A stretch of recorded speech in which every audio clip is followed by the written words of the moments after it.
انجمن حمایت اسلام سے میرا تعارف اس وقت سے ہے جب سے میں نے پڑھنا لکھنا سیکھا، لیکن عملی طور پر سرسری تعارف سن 2000 کے آس پاس اس وقت ہوا جب خبریں گروپ کے پنجابی زبان کے اخبار کے چیف نیوز ایڈیٹر اقبال جکھڑ صاحب نے انجمن حمایت اسلام کے اسکول واقعہ چوک یتیم خانہ میں سالانہ سپورٹس ڈے کے موقع پر کوریج کے لیے میری ڈیوٹی لگائی۔ صحافت کے جنون کی وجہ سے سواری نہ ہونے کے باوجود پیدل ہی چلا گیا۔ یہ اس زمانے کی بات تھی جب جسٹس ریٹائرڈ نسیم حسن شاہ ادارے کے سربراہ تھے۔ حالیہ دنوں میں پی یو جے کے سیکرٹری خواجہ آفتاب حسن کی طرف سے 14 اگست کے موقع پر پرچم کشائی کی تقریب کی دعوت پر کسی حد تک تفصیلات جاننے کا موقع ملا۔ 1857 کی جنگ آزادی کے بعد مسلمانان برصغیر کے سماجی اور معاشی حالات انتہائی درگوں ہو چکے تھے۔ 1884 میں درد دل رکھنے والے باشعور مسلمانوں نے لاہور میں اپنی مدد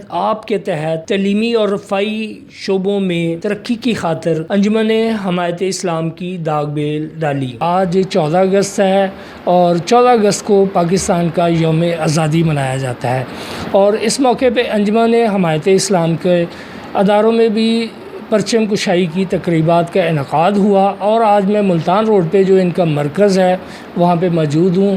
یہاں پہ بچوں کے رہنے کے لیے بلکہ اس کو انجمن حمایت اسلام کا ادارہ بھی کہتے ہیں، اور انہوں نے بے سہارا اور ایسے بچے جو کسی نہ کسی حادثے کی وجہ سے اپنے ماں باپ کو کھو دیتے ہیں، اور معاشرہ ان کو یتیم بچے بھی کہتا ہے، اور اس وقت میں ان کے ادارے میں جونیئر سیکشن میں موجود ہوں۔ یہ ان کا ہاسٹل ہے، جس طرح آپ میری بیک گراؤنڈ میں بھی دیکھ رہے ہیں کہ یہاں پہ بیڈ لگے ہوئے، بڑے شاندار ان کے کمرے ہیں، بڑا صفائی کا اہتمام ہے۔ ہمارے پاکستان کے ایک پسماندہ ملک میں بہت سارے ماں باپ کے ہوتے ہوئے بچوں کو ایسی سہولت نہیں ملتی جو اس ادارے نے اپنے بچوں کو دی ہوئی ہے، اور میرا نہیں خیال کہ بچوں کو کسی قسم کی کوئی کمی کا احساس یہاں پہ ہوتا ہے، اگرچہ ماں باپ کا متبادل تو نہیں ہوتا، لیکن اس وقت میں ان بچوں سے آپ کی گفتگو کرواتا ہوں۔ عیدین آتی ہیں، تقریبات ہوتی ہیں، خوشی کے مواقع ہوتے ہیں، تو بچوں کی فیلنگ کیسی ہوتی ہے؟ آج 14 اگست یہاں پہ پریڈ بھی ہوئی ہے، تقریب بھی ہوئی ہے۔ میرے ساتھ یہ دیکھیں ایک بہت چھوٹے سے بچے نے 14 اگست کے حوالے سے پٹی بھی باندھی ہوئی ہے۔ تو بیٹا آپ کا نام کیا ہے؟ سعد۔ کہاں سے ہو آپ؟ کشمیر سے۔ کتنے عرصے سے ادھر رہ رہے ہو؟ 6-7 مہینے ہو گئے۔ تو وہاں کیا کرتے تھے کشمیر؟ ادھر کیسے آ گئے؟ ادھر پہلے ادھر میں پڑھتا تھا، بھائی نے کہا ادھر چلے جاؤ، پھر ہم ادھر آ گئے۔ بھائی نے کیا؟ ادھر آ جاؤ۔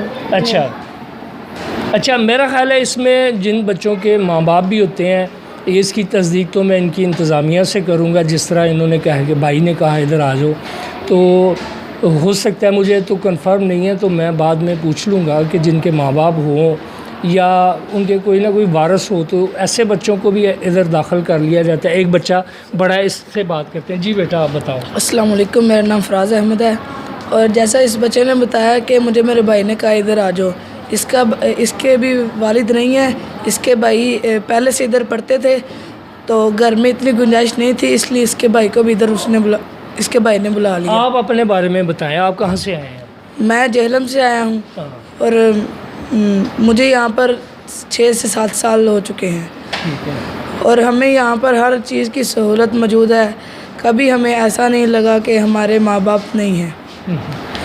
آپ کے ماں باپ نہیں ہیں؟ میرے پاپا نہیں ہیں اور ماما ہیں ابھی۔ تو یہاں پہ آپ کو کون لے کے آیا؟ کس طرح آئے آپ یہاں پہ؟ مجھے میری ماما چھوڑ کے گئی تھی، تو تب میں کافی چھوٹا تھا۔ مجھے عید پہ بھی یہاں پہ عید منائی جاتی ہے؟ جی، عید پہ بھی یہاں عید منائی جاتی ہے، ایسے ہی سیلیبریٹ کی جاتی ہے، اور شو ہوتا ہے ہمارے لیے، ہمیں ہیپی کرنے کے لیے دور دور سے یہ لوگوں کو بلاتے ہیں اسپیشل ہمارے لیے، ان کا میں بہت شکر گزار ہوں۔ اچھا، عید پہ کپڑے جو نئے کپڑے ہیں وہ بھی ادارہ آپ کو دیتا ہے؟ کون دیتا ہے؟ کس طرح پہنتے ہیں؟ جی، عید کے جس طرح ابھی تقریب ختم ہوئی ہے اور بچوں کی بہت بڑی تعداد یہاں پہ آہستہ آہستہ اپنے کمروں میں آ رہی ہے، اور کمرے بھی بڑے صاف ستھرے ہیں، اور مزید بچوں سے بھی میں بات کرواتا ہوں۔ اب کون سا بچہ بات کرنا چاہتا ہے؟ آپ بتائیں گے آپ کہاں سے ہیں؟ چھوڑ دیں سے. میرا نام علی رضا ہے، میں اشتم جماعت میں پڑھتا ہوں، میرا تعلق شرکپور شریف سے ہے۔ ٹھیک ہے، آپ کا نام کیا ہے؟ میرا نام عبدالحنان ہے، مجھے یہاں 4 سال ہو گئے ہیں اور میں 6ویں جماعت میں ہوں۔ یہ 6ٹھی جماعت کا بچہ ہے اور اس طرف بھی بچے کچھ آپ کو نظر آ رہے ہیں۔ تو بنیادی طور پہ آپ کو آج اس موقع پہ اس ادارے کی جو دکھانے کا مقصد تھا کہ جو تقریبات ہوتی ہیں تو تقریبات میں مختلف جگہوں پہ پاکستان ملک بھر میں تقریبات ہو رہی ہیں، تو انجمن حمایت اسلام کے اس ادارے میں بھی ایک شاندار تقریب کا انعقاد کیا گیا، پرچم کشائی کی گئی، پریڈ ہوئی اور بچوں نے اس پور طریقے سے اس میں شرکت کی۔ ذوالفقار علی بھٹو کے دور میں دیگر اداروں کی طرح انجمن کے تعلیمی اور رفاہی اداروں کو تحویل میں لے لیا گیا۔ حکومتی پالیسی اور اعلیٰ عدلیہ کے فیصلے کے باوجود انجمن کے ملکیتی تعلیمی ادارے ابھی تک ان کے حوالے نہیں کیے گئے۔ انجمن حمایت اسلام کے جو کالجز تھے اور اسکول تھے بڑے بڑے، وہ نیشنلائز کیے گئے۔ ان کی صحیح تعداد کا تو مجھے اس وقت نہیں پتہ، اندازے سے میرا خیال 2 تو بڑے کالج ہیں، بوائز کے اسلامیہ کالج ریلوے روڈ، اسلامیہ کالج سول لائن، ایک بچیوں کا کالج تھا گورنمنٹ کالج کوپر روڈ، جس کی ایک ہسٹری ہے، جہاں سرتاج عزیز کی بہن پڑھتی رہی ہے، پشاور سے آئی تھی داخلے کے لیے، چونکہ اس وقت بچیوں کا کوئی پشاور سے لے کے لاہور تک کالج ہی نہیں تھا۔ تو اور اس کے علاوہ اسکول بھی جو بڑے تھے ان کو نیشنلائز کر دیا گیا۔ اب جب بات آتی ہے واپسی کی تو اس کے لیے ایک بہت بڑی طاقت چاہیے، جیسے طاقت جو ہے وہ ایف سی کالج لاہور میں یا مرے کالج کے لیے طاقت تھی اور وہ ڈی نیشنلائز جو ہیں وہ ہو گئے۔ یہاں جب بات آتی ہے ڈی نیشنلائزیشن کی تو جو اساتذہ کرام اور سٹاف ہے ان اداروں کا، وہ گورنمنٹ کی نوکری میں اپنے آپ کو مکمل طور پر سیکیور سمجھتے ہیں، ان کو تحفظ ہے نوکری کا، اور ان کو خطرہ یہ ہے کہ جب انجمن کے پاس دوبارہ یہ چلے گئے تو شاید ان کی نوکری جو ہے وہ ایٹ سٹیک ہوگی، کہیں ان کی نوکریاں چلی نہ جائیں۔ انجمن کے زیر نگرانی چلنے والے تعلیمی اور رفاہی اداروں کا انتظام و نثر کسی بھی سرکاری اور نجی اداروں سے کہیں بہتر ہے۔ قائد اعظم رحمۃ اللہ علیہ اس کے اسٹیج پر بے شمار دفعہ تشریف لائے، حضرت علامہ اقبال اس کے صدر رہے، اور اس طرح بہت ساری نامور شخصیات پاکستان کی جو ہیں انہوں نے اس کی نمائندگی کی اور اس کے صدر رہے۔ الحمدللہ اس انجمن نے اس کمیونٹی کو جسے کہ ہندوؤں نے دبایا ہوا تھا، اس کو تعلیم سے آراستہ کرنے کے لیے اسکول کالجز بنانے کا عزم کیا ہمارے بزرگوں نے، اور اس عزم کو لے کے آج بھی انجمن آگے بڑھ رہی ہے۔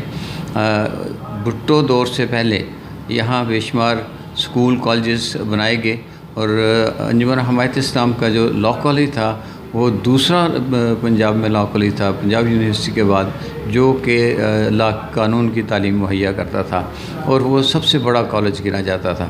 وہ نیشنلائز ہو گیا، ہمارے 18 ادارے نیشنلائز ہو گئے۔ اس کے بعد پھر ایک نئے عزم کے ساتھ ہم نے اس کو دوبارہ شروع کیا، اور پھر ہم نے ایک لاء کالج اسٹیبلش کیا۔ یہاں پر طبیہ کالج ہے، گارن ٹاؤن میں ایک بچیوں کا ماسٹر ڈگری پروگرام تک کا کالج ہے، ملتان روڈ پہ کالج ہے، ہمارے پولی ٹیکنک کالج ہے، ہم فنی تعلیم بھی بچوں کو دیتے ہیں، اور دیگر چھوٹے اسکول میٹرک تک، مڈل، وہ پرائمری اور کالج لیول تک ہائر سیکنڈری اسکول بھی ہیں۔ تو ہمارے ہاں جو بہت خوبصورت بات ہے وہ یہ ہے کہ ہمارے ہاں 2 دارالشفقت ہیں، جس میں یتیم اور لاوارث یا ضرورت مند بچوں کی پرورش کی جاتی ہے، اور انہیں ہم ہر وہ سہولت دیتے ہیں جو کہ ایک میڈیاکر فیملی بھی اپنے بچوں کو نہیں مہیا کر سکتی۔ ہم انہیں پاکٹ منی دیتے ہیں، ہم لنچ باکسز لے کے اسکول بھیجتے ہیں، دے کے اسکول بھیجتے ہیں۔ اس سے جو بچیوں کا ہمارا در شفقت ہے، اس میں ہم بچیوں کی ڈے 1 سے تعلیم سے لے کر ہم 5-6 سال کا بچہ داخل کرتے ہیں، اور اس کی شادی تک کے اخراجات ہم اپنے طور پر پورے کرتے ہیں، اسے تعلیم سے آراستہ کرتے ہیں۔ ہماری دارالشفقت کی بچیاں ایم او کالج میں انہوں نے سائیکالوجی میں 1st پوزیشن حاصل کی۔